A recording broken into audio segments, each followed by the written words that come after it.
every single event in life is just a period of time. And I think that this day and age, everybody wants to get over it fast. So having sadness and down valleys and things like that are normal human conditions, and we go through them. And you should give them relevance and significance, but not marinate in them.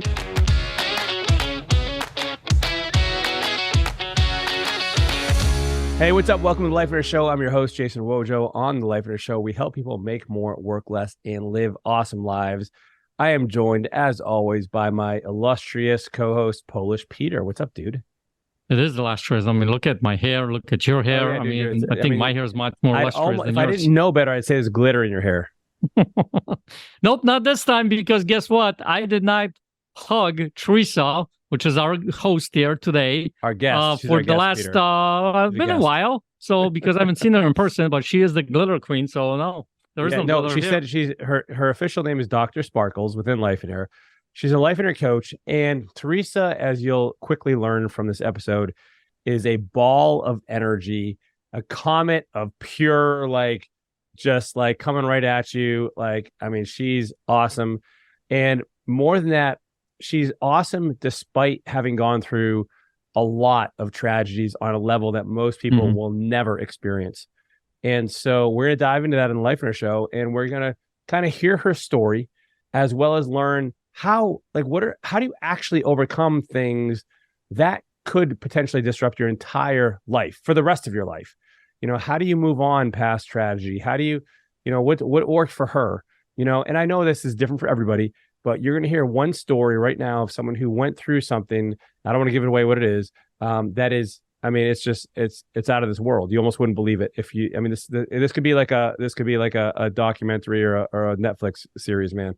No, yeah. I mean, her story is incredible. So I just encourage you guys to listen to her story and then just look for yourself and see if there is something, lessons that you can pull out of it.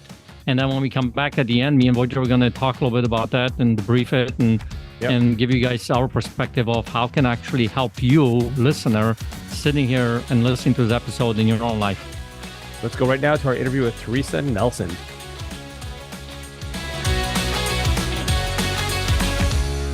Teresa, what's up? Welcome to Lifeonaire Show. Hey, you. It's good. Long time no see, like a couple hours at least. So listen, Teresa, I'm super excited to have you on the show. You're just an awesome person. You have so many experiences, so many adventures. You're an advocate for so many people.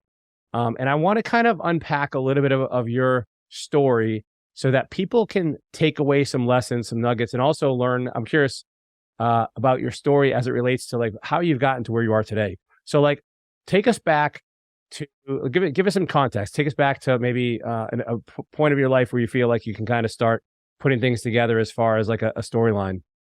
Oh, yeah, absolutely. So, I've told you guys before, is that I had a relatively idyllic childhood. 2 really good parents, 5 brothers, no sisters. My dad was a coal miner. He had a really interesting work schedule. So we had a lot of time off. He would, go a 7-day period off, and then he would have, his regular time off, and he'd stack it together. So he was roughly working around 2 weeks a month. So when we say Lifeonaire, that kind of thing, it goes hey, yeah, that's the only thing I know. I've never met anybody who had somebody in their family that's a coal miner. So what do you do? Daughter my whole life. Did you go down in the mine for a week at a time? No. My dad was an open pit. It was the largest open pit mine in the United States.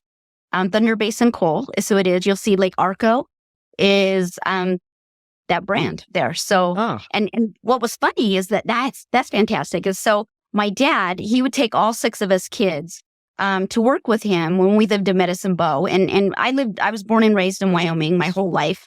And so anyway, he would take each of us kids to the school, and this was before MSHA and OSHA.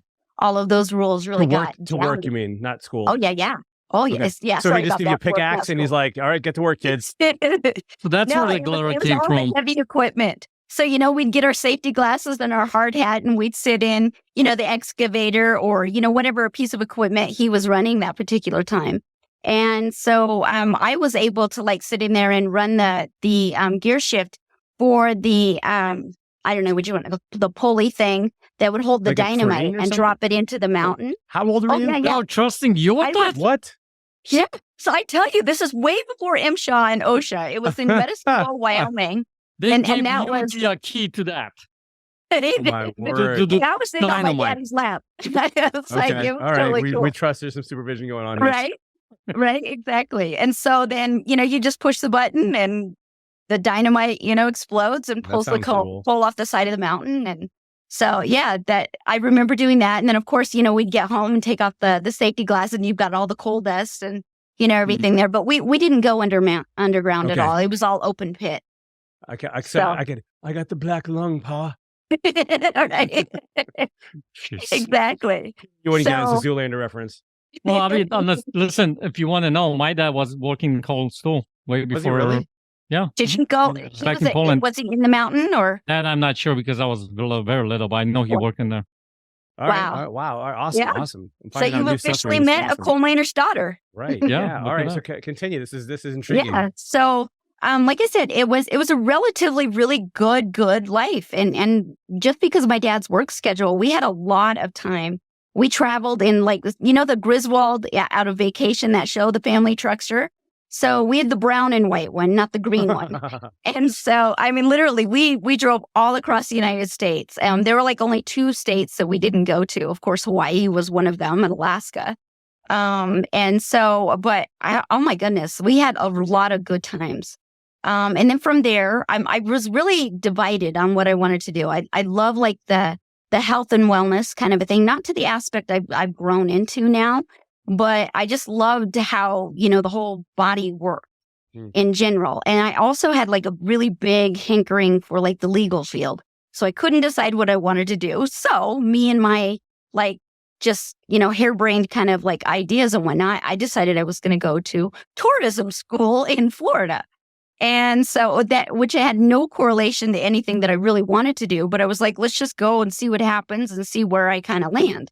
And so I went out to Florida, North Miami Beach, with my cousin from Hannah, Wyoming, little itty bitty town girls. We had a great time, but it was way too fast for us.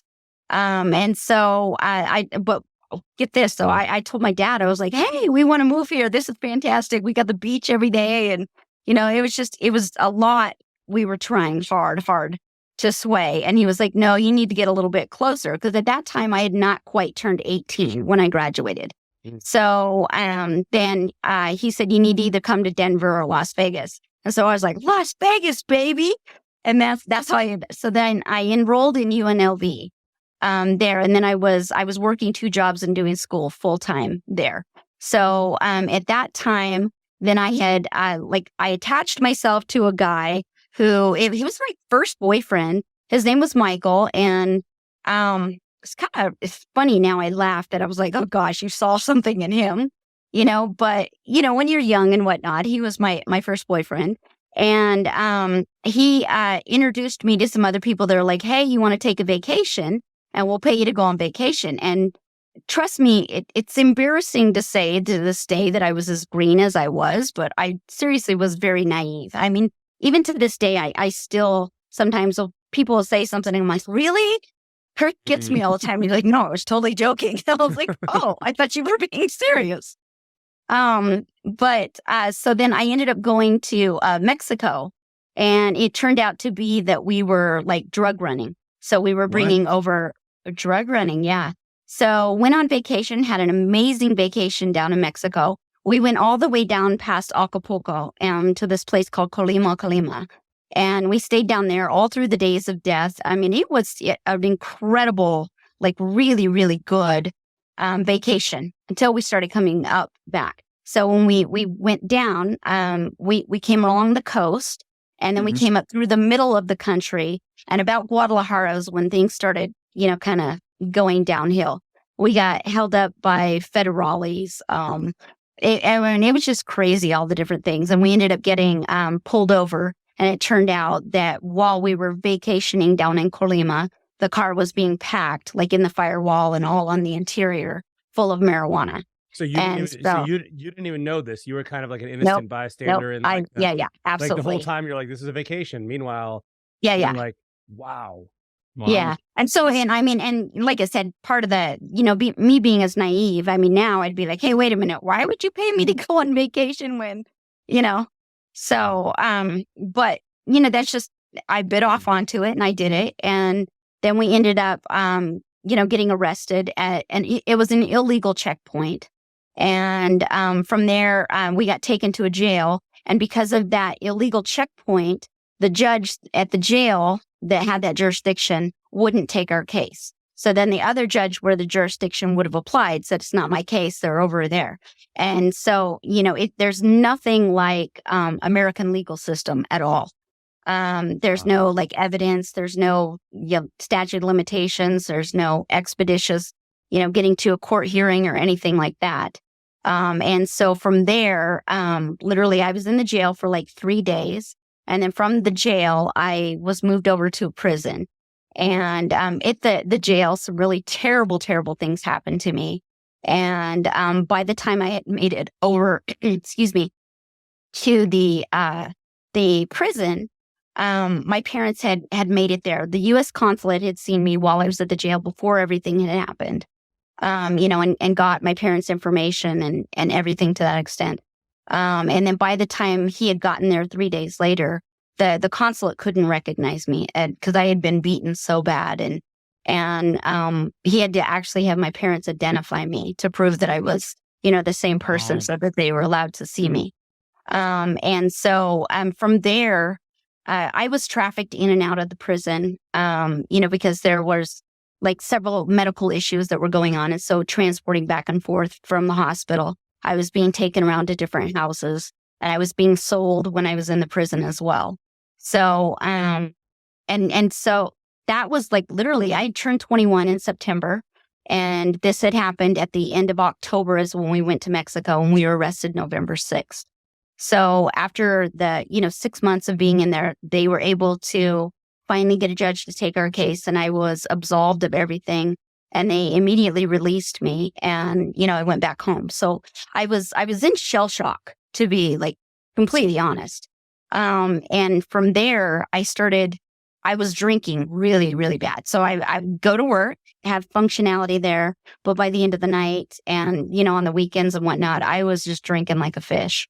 I mean, I could probably outpack most like full grown men about the amount of beer I was drinking in a day. It was embarrassing and, crazy. And then from there, the boyfriend that I was dating, something happened at the bar. I think somebody flirted with me or something and he didn't like it. And what I had to say about it was not okay. And he ended up beating me very terribly, at that time. And so that's when my dad came to me and explained that he had a rough time too when he came back from Vietnam because he was really young as well, coming back from that war. And he suggested that I go, spend some time with myself. It's middle of November.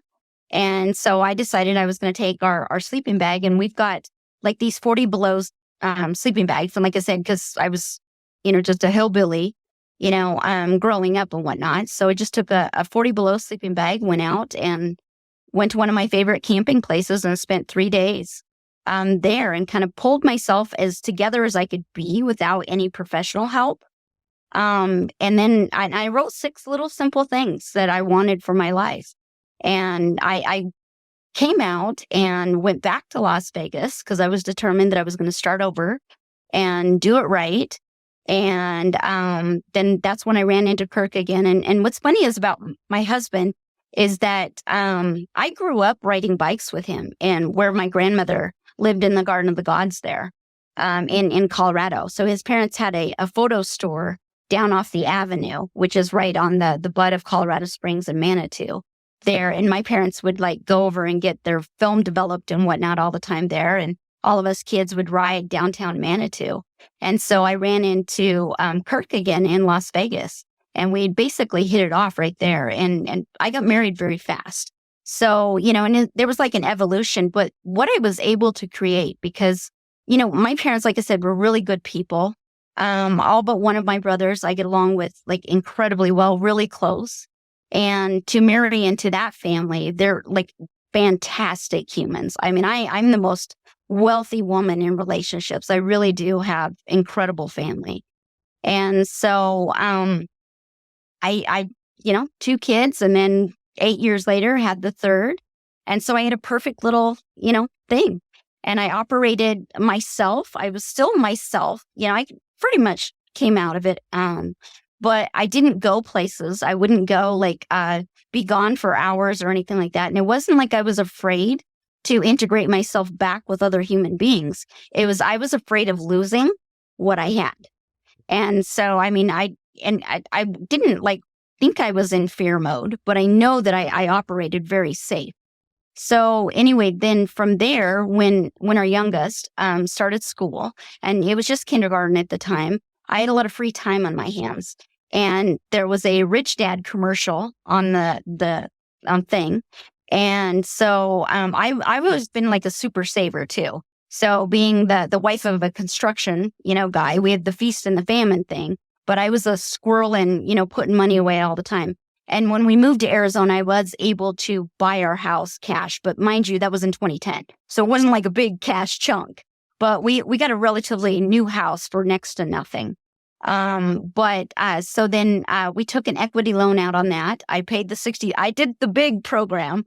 Spent all the money on the pro. Oh yeah, I sure did. Yeah. Yeah. But in my style that I went to, my first class was wholesaling, and I went out and found a property. It was a commercial property of all things. It was a mobile home park, and I ended up making accidentally $167,000 just wholesaling it. Right. And so I had no idea what I was doing. I could have done so much better on that job if I would have, known what I was doing. But I was like, hey, I learned it. I go out and, do it. And so from there, obviously, then I learned all about the whole tax, situation and whatnot. Right. So then there was an opportunity to start traveling and taking some of those classes. And so on my first trip out, it was really good. Second trip that I went out, things started to fall apart at home. I don't know. I think it was brewing, with our son at the time. He was 14, turning 15. And then it spiraled out of control really quick. So that's, my perfect little thing was not so right there. And one of the things is as a coach, I can recognize when people have got past beliefs. And I think, again, mine was a fear-based belief on losing things. So I didn't want to go too big. I didn't want to go too far away from what I loved. And so again, going back to as a coach and seeing this in students, that if something happens, it can reinforce that. And so that it reinforced it completely. And so instead of me taking a check of what was happening, I started enabling, going and getting him and not really covering up, but trying to morally talk him out of the road he was going down rather than different things. And so that's where my husband avoided and I overcompensated, and my family started to fracture, and it was devastating to me. And roughly around the same time, the only class that I didn't take with the whole Rich Dad program was Sean McCloskey's class. The irony was completely thick on that. So from there, some of the people that I was rehabbing houses with up in Phoenix said, hey, have you been to Sean's, thing? And started talking about Lifeonaire. And that's how I originally got introduced into Lifeonaire. And so it hadn't gone completely off the rails. But and again, without having the clarity of looking what was going on, I had the instincts of what was going on and I was operating incorrectly, but I thought it was a business problem, right? I was like, how do I get this thing going? And thinking I needed to make a machine happen. So that's what I entered into Lifeonaire, not even really knowing what it was. And so, that's how that found me in 2013. Hey, so let me interrupt this episode. And before we get back into it, here's what I want to share with you guys. One of the things that we do throughout the year, all over the country, is we do this event called Business Builder Event. This is the event where we literally outline, help you figure out and create a business that you love and a business that support your life. One of the things that we found over the years that many people become basically a slave or work an employee to their business, and they're working so much in their business that they don't actually get to live their life. And in this particular workshop, we help you redesign that a business that supports your life. So what do you want to have for them, Bojo? What do we have for them because of that? Man, well, Peter, because they are loyal listeners, and I know they're tuned in every week, and they've told everyone in their life about the Lifeonaire Show podcast, we have a very, very special offer for you. Now, by the way, I don't know how long we're going to offer this, so this isn't forever.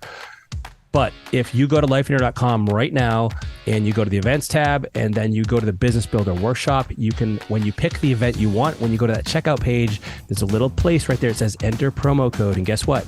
We have a promo code for you for 50. That's 50, half. 50% off the ticket for the business builder workshop by entering the promo code podcast into the promo code field. Instantly, you'll get a 50% savings. You'll see it right there on the screen, and you will be registered for that event. And here's the cool thing. You will be off to the races to create a life and a business that complement each other for the first time, maybe ever. And it's amazing. One more thing I want to share with you before we jump back into the episode is this. One of the participants at our recent podcast, he was in a hot seat. We do these hot seats in front of the room, and we kind of dissect their business. And one suggestion that he got, and he made the change, went home, made the change, and pretty much within a few months went into stage 4, meaning into his business, that the business basically supported his life. The income that was coming, the cash flow that was coming into his business, by making that one change, started living in a way that he doesn't have to work for the business works for him. So yes. I would encourage you guys, head over to the website, learn about this event, type in podcast, and we'll see you on the next event. Now, let's get back into the episode. So many questions right now. Right? But I want to kind of continue with this thread of like, you've had this incredibly difficult and, for all intents and purposes, like insane journey. How do you? I'm just curious for people that have gone through traumatic events, a fraction of what you have. How did you get over it? Like, how did you get past it? Does it still haunt you? Did you get professional help? What did you do? I've tried to wrap my brain around it really, because I know that I've seen people, but it's not the norm for people to really overcome it, right? Yeah, right. That there's coping mechanisms. Yeah, I think part of my analysis of really thinking about it is I think it's because I came from a solid foundation. Number one, I think that was a point in my favor. But another thing, and when I went and fasted and spent that time alone, that I did read 3 Norman Vincent Peale books, and I had my Bible with me. So there was a lot of, things that imparted. And again, I think it correlated with the background that I grew up with. My dad was a very optimistic, really cheerful, outgoing person. And so to tie that together was easy for me. But and I also had like a lot of open dialogue growing up as well with, my grandparents. My grandfather was one of the people that helped liberate some of the camps in World War II. My grandmother was, one of 14 children in the Great Depression. So I had a lot of like wisdom coming through, and my grandmother on my dad's side as well. She was Native American. And so we had a lot of time on the reservation, and there was a lot of, again, like I said, just talk about persevering and endurance and, character, good old fashioned, those kind of things. So I think I leaned into those a lot more. But there were subtle things that were still in my psyche. Obviously, like I said, how I Sure. Stayed close to home and didn't want to get away from my kids too much or be gone too long or anything, because it would give me not like panic anxiety, but I would just feel like the urgency to hurry up and get back. And so when I went back to Las Vegas, during that time, I ran into somebody that knew. I had a friend, his name was Jackson, and he's like, oh, I know somebody that does EMDR and I think would greatly benefit you. And so I did some EMDR. It was actually not fun at all. It was very intense. And so even like to this day, when I recommend EMDR to people, it's profound. It's very effective, but it's almost like going through the trauma again, but in a healthy way. And it really puts it into a context. It doesn't physiologically affect you anymore. So it's a difficult process to go through, but it's worth it and it does work. So that was basically the extent of my professional help. Outside of like, So hold on, before you move forward, can you explain in like 2 sentences what EMDR is for somebody who's listening? They're like, yes, what is it's this? an eye movement desensitizing thing. So basically what you do is you go back through the memory and you're seeing it, and you'll get taste and smell, and I mean, everything will come back to you. It electrifies your body, how amazing it is. So it's like almost like a psychotherapy, but not quite. But it's an eye movement therapy. Okay. And usually, like, say for trauma, no less than like 6 sessions. You can go on to like say 12 to 14 to go through things, and it's indicative on the person. So well, and so Teresa, like, so, and this isn't the only kind of tragedy that you've had in your life. Yeah. Yeah. And so, your dad, for instance, Mm-hmm. how do you get past all of that stuff? And what I've gathered about you as a person is you're just like an incredible advocate for people. And so just knowing some of your history, you went from, the stuff with the reservations to help funding. Now you're helping those that are subject to medical mispractice. You did the border stuff. Like you just help people. Is this a sort of like, is it a giving back, or do you feel like this is something that like healing? Was already within you, or was it healing? Like where do you, because you've created a very special positive outlet for this, whereas many people don't do this, and they No, you're correct. Right? Yeah, absolutely. I think that it's therapy. It's human therapy. You don't even have to have tragedy in your background. That when you collectively go and you genuinely help somebody with no agenda behind it, it is therapeutic. It's a high. It's a spirit lifter. And so that is I think that I always had done, not to the capacity that I do right now. Now I find things that I'm fascinated by, or that I see like big injustice, and I'm like, oh, somebody needs to get in there and, step on some toes and cuss somebody out. And, and I raise my hand, I'm like, I'm all over it. But I wouldn't say like therapy, like I need it. I just if I have time and there's a need to be done, it's just like, oh, I can get up and do that. That's a fascinating question. I wish I could answer it better. But I know that, some people do use that as like an avoidance or even a coping mechanism. And to speak to that right there is because I am on like 98% of the time. I'm like, out there with energy and giving and really participating in life. I mean, I've done a lot of things, and it's not because I'm like, I can't decide. It's just, I want to taste every aspect of life that fascinates me. And I don't have fear. I'm the kind of person that jumps and builds a parachute as I go down. And if you catch a bush or something, maybe that was part of the adventure. But I don't know. I think, seeing people need help it's a human condition, to step outside of yourself and be kind to other people. Yeah, that's the one thing I love about you, Teresa, is because you're always out there for somebody else. You're full of energy, and you're able to use that, I think, to help somebody else. But I got a question for you, because from perspective, sitting here on this podcast and listening to you talk, at the beginning, life is great, then, family is good. We're all, good family. Then something happens and boom, you go, like I said, jail in Mexico and all the other stuff. So it seems like it's like this, right? A lot of times. Yeah. That's like a roller coaster for those of you who are just listening to me.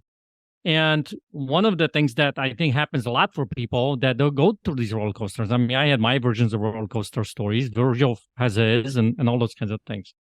And I think maybe somebody who's listening to this podcast today is actually literally going through that download valley. They're in the worst of it kind of thing in their life, and they're going through whatever it is that is, hard for them, right? Or they just came out of it and they're in that, state where they're in despair or whatever the case may be, right? Based on what you know, what would you say to that person they're listening to this call right now? Every single event in life is just a period of time. And I think that this day and age, everybody wants to get over it fast. Or, they get a medication, they have to immediately go to the therapist. And I'm not, not dogging on medication or therapy per se, but I don't think it's always the first answer. Is that, with emotion, I think that if you give it relevance and feel it, and follow the process through, because grief, when somebody passes away, you're supposed to be sad. You're supposed to go through that cycle. But getting stuck there is, I think, where people, have the problem. And to just realize that part of what you're going through is a natural human condition, and you can't fight your way out of that faster. There's some ways that, staying in a funk, you can put a timeline on certain things, about starting to pull yourself together and to look up and whatnot. But I definitely think isolation is not the key. Maybe to take a little time out to collect yourself and really see exactly what you're feeling, to identify it, and then coming back collectively with other people. But isolating yourself and marinating and repeating the whole cycle is where it starts to go into the negative factor. So having sadness and down valleys and things like that are normal human conditions, and we go through them. And you should give them relevance and significance, but not marinate in them, and not use them as anchors for anything else going wrong in your life or why something else can't be achieved. So am I hearing you saying that, you need to reach out to people, step outside of, just being alone, and Yep. surround yourself with people who can pull you out, help you pull you out, those kinds of things? Because, we see this, right? As a coaches, we see when people are going through a tough time, for a lot of people, it's natural to just seclude themselves, cut themselves off. Yeah. They'll stop taking calls. They'll stop making calls. They stop interacting. I mean, it is easy to do, to pull away from other people. And part of that is, the unhealthy, thing of people, of self-absorption. I mean, you should have self-respect. But, just completely keeping to yourself is not healthy. We're social creatures, and we're built on relationships. It starts directly from God, right? We have a relationship with God, and healthier and the stronger and more connected we are with that, the more that it branches out to other human beings as well. We're meant to be connected. So the worst thing that you could do is isolate yourself. All right. And the other aspect I think is important too. If you know somebody in your life who seems like they're all of a sudden disappearing, I think it's on us as humans to be able to reach out to these people, literally reach out to them, because something's off, right? Yep. I always say to my students, if you see it, there is a pattern, because we live in patterns. And if all of a sudden that person's pattern changed, right? Well, maybe they were constantly friendly, they're talkative or whatever. Maybe all of a sudden they're not. Something's going on, right? So just be out there, reach out, and be the advocate for those people. And I think that's who you are, because you're one of those people who constantly reaches out looking for other people to help them. And I think your story, one thing that I'm getting out of this conversation from you is your story can be a benefit to humanity, kind of a thing. You can use that to springboard to help others, right? To actually help you, because I don't think it's an accident that what you do right now, in life. You know what I mean? I don't think when you were 12, did you think you want to be a coach? I don't know. I think I wanted to be a veterinarian. Again, helping though, right? Just a different. I have animals too, so who knows? Right. Well, Teresa, I love the person you are, what you do. Oh, thank you. Everything. I mean, it's awesome. The whole community of Lifeonaire gets the benefit from you. And so I'm very grateful for our friendship as well as what you do. So thank you. If people want to learn more, I know you have 2 books out or 1? It's one. So my first one, it was like I hired a really terrible editor. Because remember, my MO is jump and build the parachute as you go down. And Right. Chuck drilled it into my head. Done is better than perfect. And I was like, Yeah. yeah, it's done. So it was really terribly done. They Okay. chopped out half of the book. And so then I redid it. And that was another thing too, is that a heads up, anybody writing a book is that, you've got copyright. You can check those to make sure nobody else has your book title. But not everybody registers them. So you just actually should do like a good old Google search, and check it. And so it ended up like coming into a different name and a full rendition of the book. What's the name of the book and where can people find it? It's Colors of the Wind, and you can find it on Amazon. Love it. Teresa, thank you so much for your time and for being on Lifeonaire Show. Thank you, guys. Dude, that is a crazy story. Can you imagine being in a Mexican prison and going, it's not that she was just in prison, but everything around it. It literally sounds like some horrible, something you'd see a movie about. Oh yeah, this is the stuff that they make movies about that, and she basically relived it the real life. Literally, yeah, dude. And yeah, we didn't talk about this much, but her father was murdered, and so she's had so many things that the average person could have a legitimate excuse for, like being, a drug addict, constantly depressed, an alcoholic, like pick your poison. She has an excuse, a reason why this could be her life right now, but it's not. I find that so fascinating. Yeah, and the other aspect that I, from that is she's come this close. We're talking about sometimes within, 2 feet, within 5 seconds kind of thing, of literally on the edge of death, like dying kind of stuff because of what she went through. And she even shared some of this stuff in this episode. So as I was listening to her, the two things that kept popping up to me is, the first one is, I don't know if the listeners here who read the book by Viktor Frankl, Man's Search for Meaning, but the book is about the guy being in the concentration camp during the World War II and how he actually survived it and what the purpose behind that was and all that kind of stuff. And that popped into my head. And as she was sharing her, and the other aspect is, there's been this story that we've, I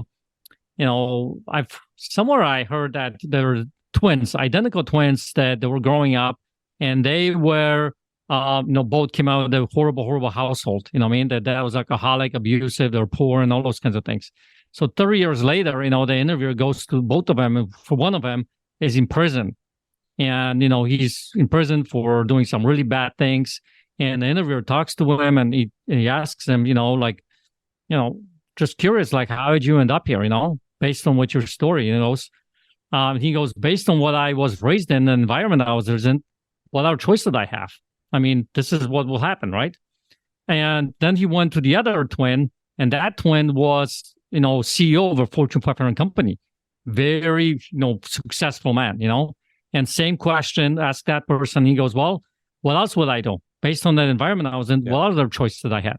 So I think a lot of it is how we choose, what we choose to, do with the stuff that happens with us. And if you look at Teresa, for instance, she is an advocate for people, advocate for others, now, because during that time, whether it was, in the prison in Mexico, she had very few advocates. I don't think she had any, except for, the judge finally said something, the parents came back and all the kind of stuff, but she talked about being trafficked and things like that. And so I think she used, I don't know if that's, good thing for me to say or whatever, but she used that to now, that story to help others. She wrote a book about it and all those things. Well, and this is where I feel like this is such an important lesson that things happen to everybody, certainly with a huge variety of severity. Like there are some people that have, a scale of 1 to 10 have a 10 life. Some people have a 1 life as what we'd consider, so for instance, a 1 life for somebody could be, like you mentioned, you have an abusive parent, you were orphaned, you had horrible things happen to you.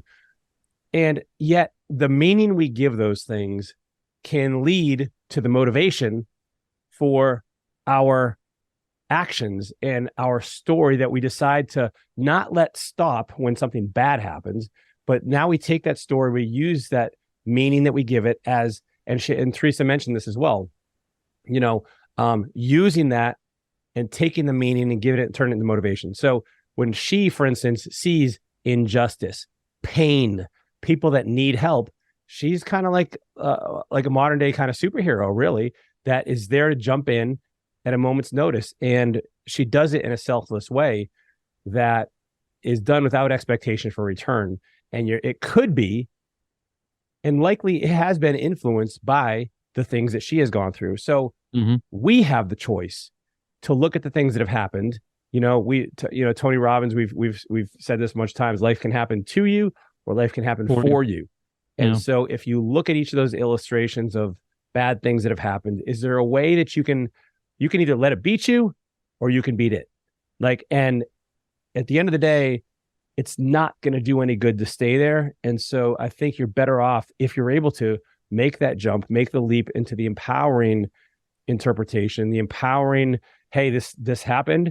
It was horrible. It was terrible. But I'm not going to let it define my entire life and who I am as a person. Right. I mean, think about it this way, man. We just came out of the 3-day Gear Life Getaway we do, and the stories that we hear in that room and people sharing some of these stories are unreal. Some of them are just unbelievable. There were some crazy, and I don't mean crazy in any disrespect. I'm talking about like extreme stories that people shared with full vulnerability, full transparency, and they shared how they're not going to let these things kind of like hold them back and hold them down and suppress them from the mission. And in fact, a lot of these are oftentimes a springboard for the mission that they further choose to pursue. Yeah. And so here's the thing, man. Just another thing just popped into my head as we're talking through this is this. I mentioned that the 3-day Gear Life just now, and it's this idea that just popped into my head of what if, every single one of us, think about it, every single person in this earth has some kind of a story. Some of them are worse than the others. Some of them are better than the others, or whatever it might be, right? But if that part of your story, the highlights of that story were literally displayed right over you, right? Like, let's say, for instance, like with me, you had, like a hologram walking around. Yeah, like right above you over your head or something. Yeah. Right. And it was displayed and it said, alcoholic father, parents divorced when he was 8, whatever, and all those kinds of different things, would we interact with these people in a completely different way than we typically do? Right. Would we be more compassionate? Would we be more for people, for the humanity, loving on everybody and things like that, right? And I think, the more and more I do this and, coach people and go and do these 3-day events that we do, I see so many people that, they just want to be heard. They want to be acknowledged. They want to be noticed. They want to be, loved on.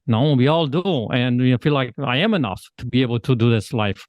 And the thing is that if we start operating from that perspective, each one of us listening on this call and looking for doing that with other people, imagine what kind of a humanity we can create and what kind of people and communities that we can create to be able to do this. And I think that's the coolest thing that we are able to do here at Lifeonaire because, think about it, at the retreats, people know each other, they know their stories, and they're all loving each other. And I think that is a basic underlying thing that if we put on this no judgment, love, we can actually grow together in such a way that's almost impossible sometimes. Love it. Well, brother, this is an awesome episode. Teresa's awesome. We hope you've also enjoyed this episode, gotten something from it, have been inspired, motivated, lifted by this story in a way that maybe you can take with you as you move forward with whatever challenge you've either overcome or right in your middle in the middle of right now. If you enjoyed the episode, please give us a thumbs up or a review. This is super important for us to be able to touch and reach more people and make the world a better place. We will see you next week, everyone. Take care.